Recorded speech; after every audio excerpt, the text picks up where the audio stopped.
Hello dear student, तो जो भी स्टूडेंट्स है जो आरपीएफ एसआई कांस्टेबल की तैयारी कर रहे हैं, तो जैसे कि आप लोगों को सबको पता है कि इसकी जो ऑनलाइन एप्लीकेशन है वो अभी स्टार्ट हो चुकी है। लास्ट डेट जो इसकी है वो 14 मई है। उससे पहले पहले आपको इसके लिए अप्लाई करना है, ठीक है। जैसे कि लास्ट वीडियो में मैंने पूछा था कि आपका प्रेजेंट में तैयारी का जो लेवल है वो कितना कंप्लीट हो चुका है और आपका जो स्कोर है वो कितना इसमें आ रहा है। तो आप लोगों के कमेंट्स भी मैंने चेक किए थे, तो कुछ स्टूडेंट्स हैं जिनके काफी अच्छा इसमें स्कोर आ रहा है। तो आई होप कि आपका सिलेक्शन इसमें हो जाएगा। इसके साथ साथ में जिसके कम अभी स्कोर आ रहा है तो उनको भी अभी घबराने की कोई जरूरत नहीं है।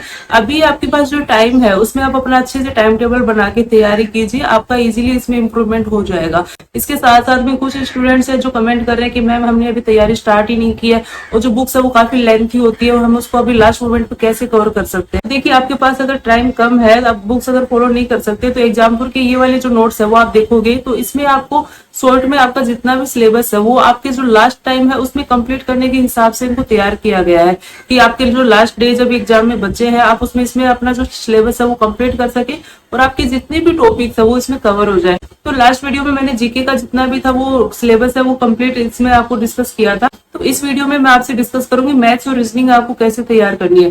जैसा कि आप इसमें देख सकते हैं, मैथ्स का जो सिलेबस है वो कुछ इस तरह से है। ये टॉपिक्स है आपके सिलेबस में आपको देखने को मिलेंगे, जिसमें से आपके क्वेश्चंस जो रहेंगे 35 क्वेश्चंस रहेंगे, 35 मार्क्स के रहेंगे। सीबीटी इसमें एग्जाम होता है, आपको पता होगा। इसमें 90 मिनट्स होगा, 120 क्वेश्चंस होंगे, 35 मैथ्स की, 35 रीजनिंग की। जीएस जो रहेगा वो आपका रहेगा 50 मार्क्स का।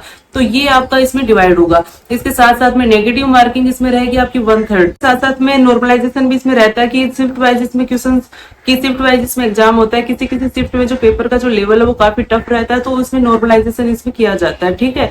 तो अब नेक्स्ट हम डिस्कस कर लेते हैं कि एग्जाम्पल के जो नोट्स है मैथ्स और रीजनिंग के, आप देखोगे ये कंबाइंड नोट्स है। इसमें आपको मैथ्स, रीजनिंग और जीके तीनों टॉपिक्स है वो मिल जाएंगे। तो मैथ्स के लिए 2 मॉड्यूल है इसमें। मॉड्यूल नंबर 2 जो है इसका पार्ट 1 एंड मॉड्यूल नंबर 2 का पार्ट नंबर 2। इसमें आप सिलेबस चेक करोगे तो जो सिलेबस मैंने आपको अभी डिस्कस किया मैथ्स का वो सारा इसमें कवर हो जाएगा। उन स्टूडेंट्स के लिए बता रही हूँ जिन्होंने अभी अपनी तैयारी अभी स्टार्ट की है और उनको बुक से काफी लेंथी लग रही है, तो इसमें अगर वो घबरा रहे हैं तो आप ये अगर नोट्स फॉलो करते हैं तो आपका एग्जाम तक इसमें सिलेबस इजीली कंप्लीट आपका हो जाएगा। सबसे पहले आप अगर कोई भी ऑफलाइन या ऑनलाइन क्लासेस ले रहे हो तो उससे आप अपने जो बेसिक है, जो टॉपिक्स है उसको आप क्लियर कर लीजिए, ठीक है। उसके बाद में आप ये मॉड्यूल देखोगे तो जैसे कि परसेंटेज का जैसे हम टॉपिक देखते हैं, परसेंटेज का टॉपिक ऐसा टॉपिक है जिसमें आपको बहुत ज्यादा मेहनत करने की जरूरत है, क्योंकि वो ही आपका बेस है। उस टॉपिक से ही आपके बाकी अदर जो टॉपिक्स है आपके उसमें ही लिंक रहेंगे। तो परसेंटेज अगर आप अच्छे से कर लेते हो, उसके जितने भी शॉर्ट ट्रिक्स बनते हैं, शॉर्ट मेथड्स बनते हैं, आप कोशिश करिए उसमें आप प्रैक्टिस करने की कि आपको सारे टिप्स पे याद रहे,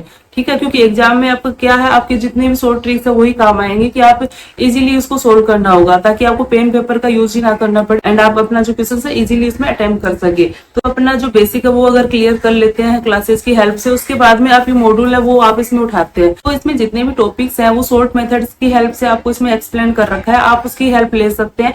आप इसमें अपना पहले सिलेबस कंप्लीट कीजिए, क्वेश्चन है वो सोल्व करने की कोशिश करिए। जिस पैटर्न पे, जिस क्वेश्चन पे आपको डाउट आता है उसको मार्क करके रख लीजिए, ताकि नेक्स्ट टाइम आप उस पर ज्यादा फोकस कर सके। जितने भी पैटर्न के क्वेश्चन इसमें बन सकते हैं, मैथ्स है चाहे रीजनिंग है, तो आप कोशिश करिए सभी पैटर्न के क्वेश्चन से आप अपना सोल्व कर सके। मैथ्स और रीजनिंग में मैक्सिमम स्कोर करने का सबसे बेस्ट तरीका यही है। इसके साथ साथ में रीजनिंग की बात करें तो रीजनिंग का सिलेबस है जो नोटिफिकेशन में दिया वो कुछ इस तरह से ये टॉपिक आपको देखने को मिलेंगे।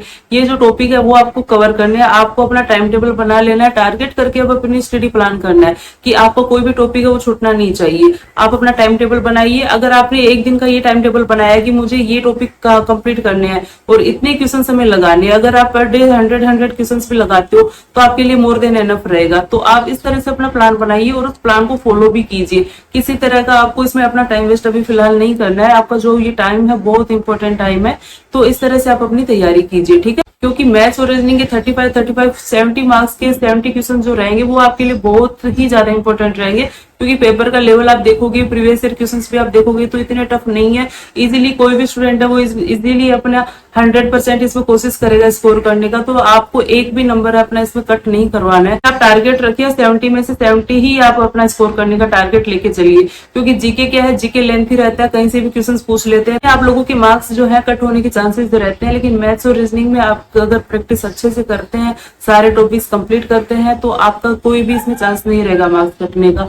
अगर कुछ स्टूडेंट्स हैं जो अपना स्टार्टिंग जीरो से अभी स्टार्ट कर रहे हैं, तो उन लोगों के लिए थोड़ा मुश्किल इसमें रहेगा, क्योंकि इसके जो कॉन्सेप्ट जो रहते हैं, जो बेसिक रहते हैं, उसको क्लियर करने में थोड़ा टाइम लगता है। अगर जब तक आपके कॉन्सेप्ट क्लियर नहीं होंगे, उसके बाद में आप प्रैक्टिस कर पाओगे। जब तक आपके कॉन्सेप्ट क्लियर नहीं होंगे, तब तक आप क्वेश्चन से वो लगा नहीं पाओगे, प्रैक्टिस नहीं कर पाओगे। तो पहले आप उस पर अपनी पकड़ बनाइए, जितने भी तरीके जो बनते हैं, शॉर्ट मेथड्स बनते हैं, उन पे आप अपनी प्रैक्टिस करिए। उसके बाद में ज्यादा से ज्यादा क्वेश्चन जितने आपसे हो सकते हैं, उतने मैक्सिमम क्वेश्चन इसमें आप प्रैक्टिस कीजिए। साथ साथ में प्रैक्टिस सेट्स भी इसमें फॉलो कर सकते हैं। तो ये आपकी जो स्ट्रेटेजी रहेगी मैथ्स और रीजनिंग की, मैंने इसमें एक्सप्लेन की।